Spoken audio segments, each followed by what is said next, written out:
All right, communication gurus, buckle up, because today we're diving deep into becoming a master communicator. Ooh, I like the sound of that. We're taking on how to talk to anyone, which is just full of practical tips. I've heard of that one. Yeah, and we've got this other book, a really insightful self-help book for teens.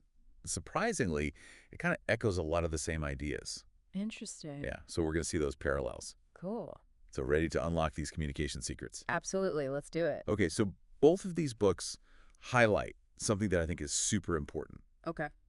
It's not just about what you say, Right. but how you present yourself, how you carry yourself. That's so true. Like they both dive deep into this thing Yeah. about nonverbal communication, things that we don't always think about, Yeah. like your posture, your smile, Absolutely. even just like making eye contact. It all adds up. It all contributes to that really important first impression. It makes a huge difference. Oh, tell me about it. I went to this networking event a while back, and I swear I blended right into the wallpaper. Oh, no. I know, it was bad. But this time Yeah. I'm ready to make an entrance. Good. I'm ready. Okay. And I think this How to Talk to Anyone book, it's really going to help. It's got this whole section on like looking like a somebody. Okay.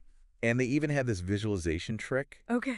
I'm not kidding, all right? No. You have to imagine biting on a circus trapeze bar to improve your posture. Hang by your teeth. It's a funny image, but it really does work. Okay. It makes you engage your core, makes you look and feel more confident. I love it. Anything to channel my inner trapeze artist. all right? Exactly. Why not? Yeah. All right, so speaking of confidence, Yeah. what about that flooding smile technique? It's not just about grinning like a maniac, right? No. It's definitely not about that. Okay. It's about letting your smile kind of spread naturally across your face. Okay. It should feel genuine, warm, and sincere.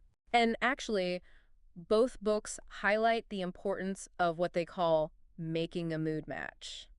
Making a mood match? What's that? So essentially, it means you're mirroring the energy level of the person you're talking to. Oh, interesting. Like you're really present and meeting them where they are emotionally. Oh, that makes so much sense. Yeah. Because I've totally been guilty of being like overly enthusiastic Right. when someone's clearly having a rough day. We've all been there. It happens. It's like I missed the memo. It's all about reading those cues. Right, exactly. Yeah. Okay, so we're going to take a little turn here. Okay. All right. This teen self-help book, Okay. it really emphasizes something I think is really important. Okay. It talks about the importance of seeking diverse perspectives before making any big decision, Oh, interesting. especially from people who might be older, wiser, have a bit more experience. Sure. They call this the third ray. The third rate. All right. Have you ever been in a situation where you really wish you would have gotten like a different perspective on something? All the time, especially when I'm feeling stuck. Right, like you just need someone to kind of challenge your assumptions a little bit. Exactly. Yeah, just to see things through a different lens. Yes, absolutely. It's like getting a second opinion, but from someone who's maybe been there, done that. Totally, totally. Yeah. And both of these books, they give you these really concrete techniques for navigating like social situations. Oh, I like that. Yeah. Okay. So How to Talk to Anyone, it talks about this thing called the big baby pivot. The big baby pivot. What is that? Okay, so just imagine this. Okay. You're treating every single person you meet Okay. with the same warmth and attention that you would give a baby. Oh, I love that. Right. Yeah. It just plays on that like human need to feel seen, to feel important. Yeah, absolutely. And it reminded me of that Maya Angelou quote, people will forget what you said, people will forget what you did, but people will never forget how you made them feel. So powerful, right? It all comes back to that genuine connection. Yes, exactly, exactly. So, are you ready to tackle the art of small talk? Ugh, small talk. I always feel like it's so superficial. I know, but it doesn't have to be. No. How to talk to anyone makes a good point about it. Yeah. Thinking of it as that bridge Okay, to a deeper conversation. okay, I like that. Right, like you're building blocks. Okay. And they even suggest adding a little something they call prosaic with passion. Prosaic with passion. Okay, I need an example. I don't know what that means. Okay, so instead of just saying like, it's hot today, which is kind of bland, right? Yeah. You could say something like, this heat is incredible, makes me want to jump in a pool. Have you been swimming lately? Oh, okay, so you're taking something ordinary and like making it a little more personal. Exactly. You're putting a bit of you into it. Okay, so it's not about being fake or anything. It's just like finding that genuine spark. Yes, exactly. And speaking of sparking conversations, Okay. there's this tip I love. It's called always wear a what's-it. Always wear a what's it. What's a what's it? It's basically like having a little conversation piece on you, something visually interesting Oh, okay. that other people can comment on. Oh, like a conversation It's starter? exactly like a unique piece of jewelry or a fun pin. Oh, like that time I wore my grandmother's vintage compass to that party, and everybody Yeah. wanted to know about it. It could be anything, a book, a colorful scarf, anything that's authentically you. I like that. Takes the pressure off of me to come up with That's something. exactly To what I say, meant. okay, that's Yeah. good. Yeah. Now, while we're talking about like social gatherings, right? Yeah. What about that, like approaching people? Like you're at a networking event. Oh, networking events can be tough. The worst. Yeah, but How to Talk to Anyone has this strategy called Who's That? Who's that?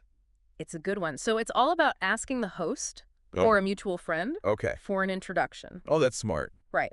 So they give you a little background on the person, Okay. and it makes breaking the ice way less intimidating. Oh, that is so much better than just like awkwardly standing by the snack table, like hoping somebody talks to me. So much better. It's Yeah. like having a networking wingman. Yes, exactly. I love that. And you know what? Even without a formal introduction, Yeah. Who's That still works if you just overhear someone talking about something you're interested in. Oh, that's a good point. Like you could say, I couldn't help but overhear you talking about pottery. I've been wanting to try that. Oh, that's so much better. Okay, you created that opening You've got it. for connection. Exactly, because you have that shared interest. I like that. I like that a lot. Now, going back to this whole like understanding other people thing, right? Yeah. Okay, so How to Talk to Anyone talks about this Hans's horse sense. What is that? Okay, have you ever heard of Clever Hans?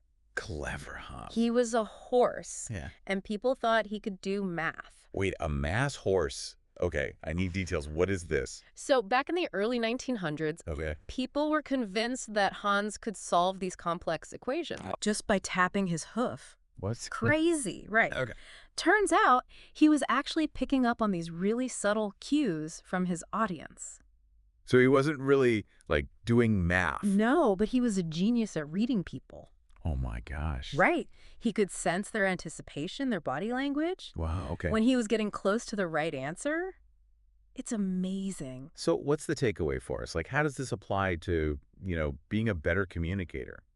It's all about being aware of nonverbal cues in our own conversation. Oh, okay. Are people engaged? Are they bored? Oh, I see. Confused? Right. Are they leaning in? Oh, yeah. Or looking for the exit? Like you have to be like aware of their body language and stuff. Exactly. It's like having a communication superpower. That's amazing. I'm going to be paying attention to all those little signals now. It's a game changer. Yeah, it really is. Makes you a better conversationalist and a better listener. Yes, and speaking of listening, being a good listener, it's so important. It really is. It's something I'm definitely like always working on. Oh, me too. It's a constant process of refining, Totally, totally. Yeah. So, how to talk to anyone. They really get into this whole idea of empathetic listening. Yeah, empathetic listening. It's more than just hearing the words, right? Way more. Okay, so how do we do it? What's the secret? How do I level up my listening game? Well, think of it this way. You're not just listening with your ears. Okay. You're listening with your whole self. Okay. You're paying attention to their tone, their body language, all those little things they're saying without actually saying it. Right, like when a friend says, I'm fine, but you can just tell by their voice that something's not right. Exactly. Exactly. Okay, so it's about reading between the lines a little bit. It is, and the book talks about this technique called echoing, Echoing, okay. which isn't just repeating their words back to them. Okay. It's more like reflecting back the feeling you're picking up on. Oh, okay. So if someone is telling me about like a stressful situation at work, instead of just being like, oh, that's rough, I might say something like, wow, that sounds incredibly stressful. I can only imagine what you're going through. Perfect. You see how that validates their experience? It Yeah. makes them feel truly heard. Yeah, which I think is more powerful than just waiting for my turn to talk. Exactly. It's about building that connection. Totally. Yeah. Okay, now let's talk about those tough conversations for a second. Oh, the ones we all dread. Yeah, those ones where you're like, oh, how do I navigate this minefield? Any advice? Well, How to Talk to Anyone talks about this thing called disarming. Disarming, okay. And it's all about finding that little sliver of common ground, Okay. even if you don't agree with their perspective. Right, so if a coworker is upset about something that I did, Okay. instead of immediately getting defensive, Right. I might say something like, look, I understand why you're feeling frustrated. I see how my actions played a part in that, or something like that. Exactly. And that doesn't mean you're admitting you were in the wrong, but you're acknowledging their feelings. Oh, That yeah. can really de-escalate the situation. Right, And right. then you can move forward and actually have a productive conversation. It's like switching from combat mode to collaboration mode. I love that. That's exactly it. Yeah. And while empathy is super important, the book also emphasizes the importance of boundaries. Oh, yeah. That's huge. You can disagree, but do it respectfully and assertively. Right, right. It's about finding that balance between understanding their perspective Okay. while also honoring your own needs. This has been so eye-opening. I know, right? It's making me realize that, like, communication, it's not a destination, it's a journey, It really is. It's a constant process of learning and growth. And remember, No. it's not about being perfectly scripted. Right. It's about finding what feels genuine for you. Yes. Embrace your own unique style. So well said. So well said. Okay. Yeah. So listeners, remember, go out there, experiment, see what works, have those conversations. Every conversation is an opportunity to connect with someone, To learn. to learn something new, Yes. and just to see how amazing you can be at communication if you put your mind to it. Absolutely. That's a wrap on this deep dive into the art of talking to anyone. Until next time, keep those conversations flowing.